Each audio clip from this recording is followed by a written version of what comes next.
নমস্কার বন্ধুরা, রুমা কিচেনে আপনাদের সবাইকে স্বাগত জানাচ্ছি। আজকে আমি ছাদ বাগানে চলে আসছি। দেখুন বন্ধুরা, কত সুন্দর টমাটো হয়েছে, টমাটো লাগিয়েছি। তবে আজকে আমি কোনো টমাটোর রেসিপি আপনাদেরকে দেখাতে চাই না। আজকে আমি বানাবো খাস্তা কচুরি। আপনারা অবশ্যই শুরু থেকে শেষ পর্যন্ত আমার রেসিপিটা দেখবেন। আশা করছি আপনাদের ভালো লাগবে। কচুরি বানানোর জন্য প্রথমে আমি কচুরির পুর রেডি করে নেব। রেডিমেড কচুরির পুর মশলা আমি কিনে নিয়ে আসছি। যে কোনো অনলাইনে আপনারা কিনে নিতে পারবেন। 200 গ্রাম কচুরির পুরের জন্য মশলা আমি নিয়ে নিয়েছি। সব মশলা একটা টিলের কাশিতে ঢেলে নিয়েছি। এবার আমি অল্প অল্প করে জল দিয়ে এই মশলা মেখে একটা টাইট ডো বানিয়ে নেব। ডোটা কিন্তু বন্ধুরা একটু টাইট করেই বানাতে হবে। আজকে আমি রেডিমেড মশলা দিয়েই কচুরিটা বানাচ্ছি বন্ধুরা। এই রেডিমেড মশলা দিয়ে কচুরি বানালে কচুরিগুলো খেতে খুবই সুন্দর লাগবে বন্ধুরা।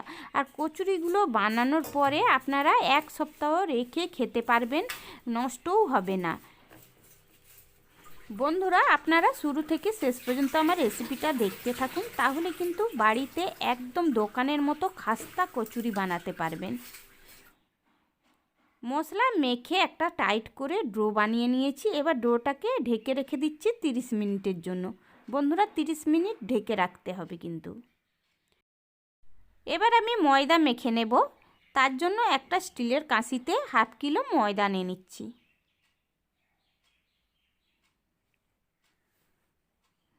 এবার এই ময়দার মধ্যে লবণ দিয়ে দিচ্ছি পরিমাণ মতো।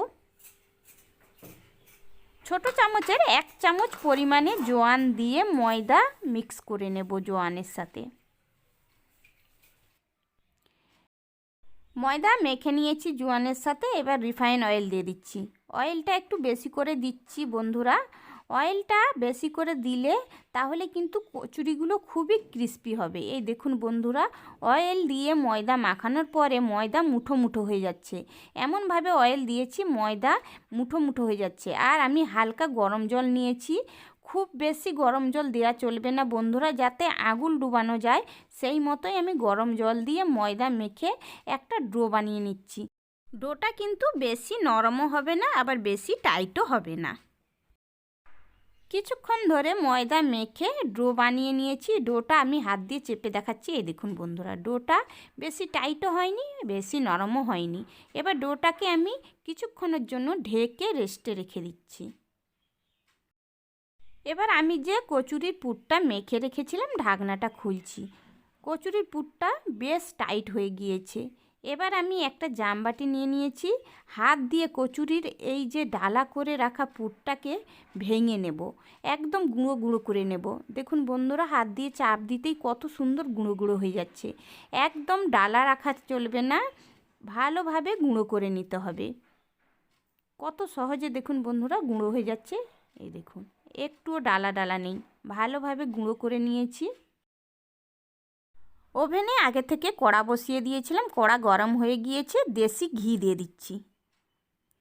ঘি গরম হয়ে গিয়েছে। এবার যে আমি এই যে পুরটা গুঁড়ো করে রেখেছিলাম এই ঘিয়ের মধ্যে দিয়ে 2 থেকে 3 মিনিট নেড়ে নেব।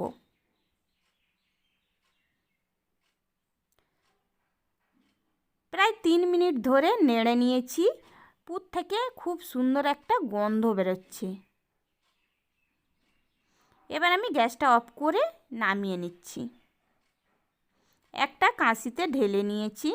এবার এই যে কচুরির পুরটাকে আমি ঢেলে নিয়েছি, এটাকে কিছুক্ষণ রেখে ঠান্ডা করে নেব। কিছুক্ষণ পরে বন্ধুরা ঠান্ডা হয়ে গিয়েছে। এবার আমি ময়দার যে ডোটা বানিয়ে রেখেছিলাম লিচি কেটে নেব। বন্ধুরা, লিচিগুলো কিন্তু আমি বেশি বড় সাইজ করেও কাটবো না, আবার ছোট সাইজ করেও কাটবো না, মাঝারি সাইজের লিচি কেটে নেব। ডোটাকে আবারও একটু মেখে নিচ্ছি। এবার লিচিগুলো কেটে নিচ্ছি। বন্ধুরা, খাস্তা কচুরি খেতে চাইলে অবশ্যই ময়দাটাকে ভালোভাবে ময়ান দিয়ে মেখে নিতে হবে, না হলে কিন্তু বন্ধুরা কচুরিগুলো খাস্তা হবে না। সব লিচিগুলোকে কেটে নিয়েছি। একটা লিচি নিয়ে 2 হাতে তালু দিয়ে গোল করে নিচ্ছি। গোল হয়ে গিয়েছে। এবার আমি লিচিটাকে খিলির মতো করে গোল করে নিচ্ছি। দুই হাত দিয়ে দেখুন বন্ধুরা লিচিটাকে খিলির মতো করে গোল করে নিয়েছি। এবার এই খিলির মধ্যে যে আমি কচুরির পুরটা বানিয়ে রেখেছিলাম ভরে নিচ্ছি।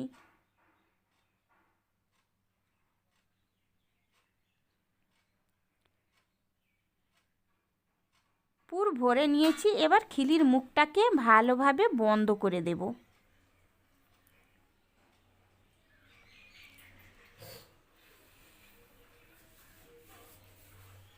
বন্ধুরা দেখুন খিলির মুখটাকে আমি ভালোভাবে বন্ধ করে দিয়েছি। আবারও দুই হাতের তালু দিয়ে গোল করে নেব। এবার দুই হাত দিয়ে ভালোভাবে চেপটে চেপটে বড় করে নেব।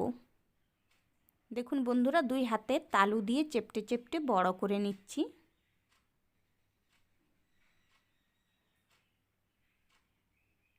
এই দেখুন একইভাবে আমি অনেকগুলোই বানিয়ে নিয়েছি।